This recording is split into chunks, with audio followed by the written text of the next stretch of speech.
A Montcalm County ambulance transporting a patient between medical facilities broadsided by an SUV, sending the ambulance tumbling onto its side. It happened last night on a stretch of M57 west of Greenville. News 8's Joel LaFurgie has an update. The person who was driving the SUV that hit the ambulance was seriously injured, but the EMT that was driving, the paramedic that was in back, and the patient they were transporting will be okay. The accident brings to light a danger to first responders the public doesn't always think about.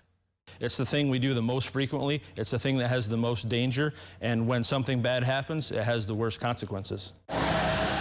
All of that realized when an SUV failed to negotiate a curve in the road. Torn turf is a reminder of the crash. The Montcalm County Emergency Services ambulance was transporting the patient non-emergency and headed west on M57 just east of Lincoln Lake Road about 10 o'clock Monday night as the eastbound SUV approached a curve in the road. When they should have curved, it appears they went straight and they crossed the center line, it looks like, and our guy that was driving our truck took evasive action the best he could, just couldn't get away. The SUV hit the ambulance behind the passenger door. The impact tore apart the SUV and sent the 13,000-pound ambulance on its side. The driver of the SUV, a 39-year-old Greenville woman, had to be cut out of what's left of the vehicle. State police say drugs, alcohol, and speed may be factors in the crash. The paramedic, EMT, and patient in the ambulance were hospitalized with minor injuries. People don't realize the risk that's involved with getting somewhere and getting to the hospital.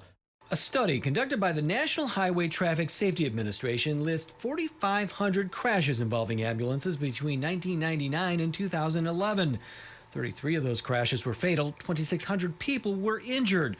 Those numbers include both those in the ambulance and other vehicles involved. Montcalm County paramedics, EMTs, and first responders are required to take an emergency vehicle operations course before they can get behind the wheel. We have professional drivers, you might say, so the driver did everything they should have done, just something that was unavoidable.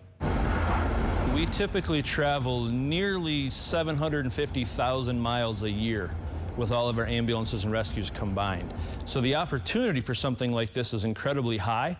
The crash remains under investigation by Michigan State Police. In Stanton, Joel LaFurgie, News 8.